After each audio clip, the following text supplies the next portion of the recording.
This is the second battle between Iraklis and the StroShow. Again, two enjoyable factions being used here. Ardiaei versus Parthia. Great matchup. Stylistically, two very different matchups, but Iraklis has brought a very peculiar Ardiaei army. He's brought a total of 5 Illyrian cavalry and 3 Tarentines for a total of 8 cavalry as Ardiaei. That's a lot. And only 4 Illyrian noble hoplites, and then mercenary axe warriors, 2 on each flank, and a center of mercenary Celts. Very solid. Should be very capable against Parthia. Parthia has mercenary Sarmatian horse archers on the flanks, noble blood, heavy melee cavalry, Parthian swords, Eastern slingers, bunch of Eastern slingers and Persian light archers, mercenary hoplites, Parthian swords, hillmen, and on the flanks, noble blood. I don't see any cataphracts, and I'm just going to call it right away. This is going to go horribly wrong for Parthia. Parthia does not have the skirmish to kill enough Ardiaei at range. Parthia doesn't have enough high impact cavalry to kill off the Ardiaei Illyrian noble hoplites. They are going to take a lot of damage from the precursors of the mercenary Celts and the mercenary axe warriors. Noble horse archers here, firing with not precision into the Illyrian noble hoplites, so the Illyrian noble hoplites aren't going to care much. And the Parthian infantry is of course hopelessly outmatched even by axe warriors and Celtic warriors, because if you take a look at the Parthian swords, they only have 55 health, and that is low for a mid-tier sword unit. Just all their stats are mediocre at best. Aside from their morale is pretty good, but that doesn't help much when you're just getting killed anyway. So yeah, the Illyrian noble hoplites just don't care. They're pushing back the entire Parthian army. They do not want to give them the time to skirmish. So this is already going horribly wrong for Parthia. Ardiaei is just like, fuck no, you're not going to be able to shoot at me. I'm just going to chase you across the map. And this is how you deal with Parthia if you don't want to get shot. They are of course going to take fire going in, but they are taking quite a bit of damage here actually from multiple units. And they didn't get the charge here, I think. Or did they? Well, okay, they got the charge just looking at the casualties on the hillman.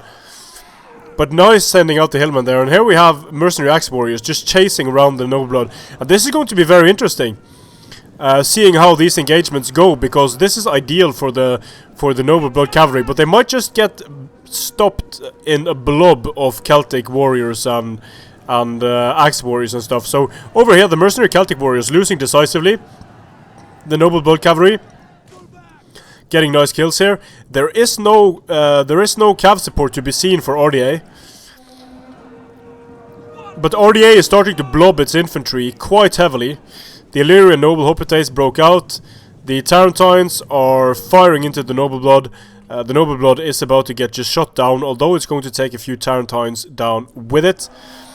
I think we'll see the lack of survivability for Parthia now, because Parthia has gotten some nice engagements with their noble blood cavalry, but now the Illyrian cavalry come in, they trap the noble horse archers, they trap the noble blood cavalry, and now that Parthia is tied down, things are going to start unraveling for them, I think. But getting some nice engagements here, doing well with the micro, rear charging multiple units here with the noble blood cavalry, nicely done there.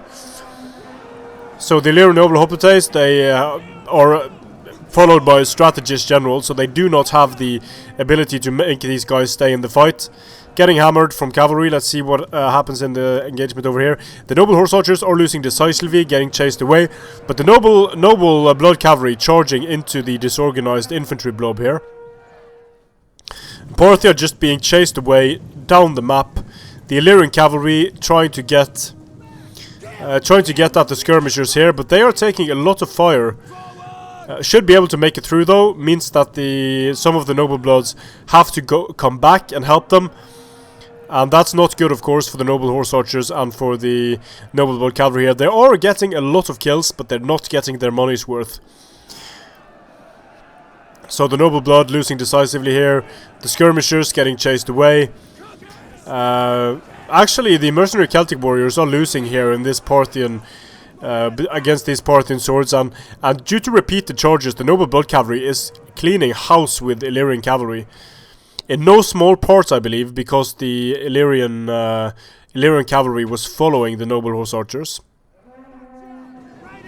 But there's still a lot of Illyrian cavalry left. Actually, there's a lot of Ardiaei left. Still a lot of Parthia left as well, but a lot of Parthia is tied up in skirmish, and that might be a late game problem, since there's so much cavalry left now for Ardiaei. Late game skirmishers are great unless your enemy has the cav advantage late game, then you might be in trouble. So the noble horse archers actually managed to fight themselves out of here, and the noble blood cavalry has been microed like crazy. I've lost count on how many charges these noble blood have gotten, but they have gotten an immense number of charges off. But here the Persian light archers getting chased away, sort of just herding the skirmishers away. So the Illyrian noble hoplites are going to kill the noble blood cavalry, and here come the Illyrian cavalry. The noble horse archers coming in to try to save the eastern slingers and the mainly the eastern slingers here, but I think it's going to be hard for them. They're getting attacked in the rear all the way. They are under influence of the general though, so that helps them. The noble horse archers decide to charge in and help these skirmishers. These skirmishers are so important late game, but it also means that the noble horse archers get stopped. The mercenary axe warriors charge in, and they will do a lot of damage to noble horse archers with their high AP axes. So Illyrian cavalry attacking the eastern slingers. And even medium cavalry will do a lot of damage to very light missile. And now the Parthian general has recently died. A lot of the Parthian units are low morale, like the mercenary summation horse. And yeah, the noble blood cavalry isn't disciplined. It has a decent morale at 55. But the general dying with 25 men left in the unit, that's just what happens sometimes. A bit of bad luck, but it usually balances out, so sometimes you're lucky, sometimes you're not. The Parthian swords actually winning against a very beat up Illyrian noble hoplite here. And the mercenary axe warriors losing slightly against mercenary hoplites. Hoplites basically become axemen when they are in phalanx, with better damage. That tells you something about how shitty axemen are. So yeah, the Illyrian cavalry charging into the mercenary summation horse with the general gone. They're just going to rout very, very quickly when they start losing decisively. The noble horse archers are still fighting here up against the mercenary Tarentines actually. Not a bad melee unit, the noble horse archers.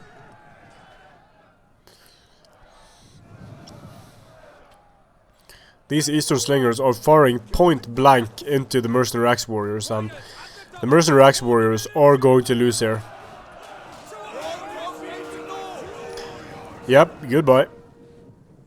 But there's just too much Ardiaei left, and now the mercenary Tarentines going to get a piece of these eastern slingers.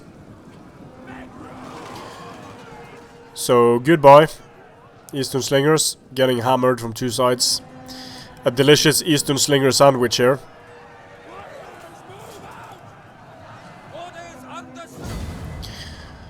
Costly victory there for Ardiaei. Another fairly close battle.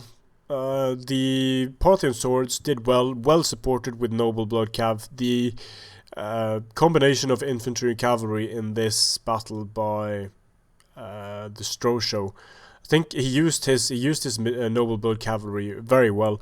He started off on the defensive because Iraklis was very, very aggressive with his Illyrian noble hoplites. The Illyrian cavalry didn't manage to get many kills. They were important late game. The mercenary Celts didn't get many kills. The mercenary axe warriors didn't get many kills.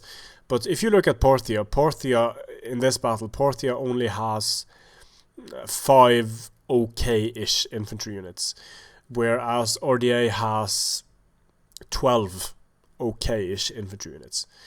4 of them good, and 8 of them okay. So in that sense, the skirmish has to do a lot of damage, and the skirmish can just get chased away. The cavalry has to do a lot of damage, and to be fair, the Parthian cavalry did a lot of damage in this battle. But overall, the performance, as you saw, the performance just wasn't enough to grind down the very solid Ardiaei infantry line. And I quite like the offensive capabilities that Ardiaei gets when you include more Illyrian cavalry and mercenary Tarentines against a faction that you know is going to be weak in infantry. I quite like this setup. It might be counterintuitive going with very few spears against Parthia, but if there were elephants, and like the Tarentines can deal with elephants fairly well, and if there were elephants on the field or cataphracts, it doesn't take many volleys of precursors from these guys to wreck them. And in that sense, the very cheap mercenary Celts might do a better job cost efficiency wise than more expensive hoplite units. So another win in the books for Iraklis. Hope you enjoyed this battle. I certainly did.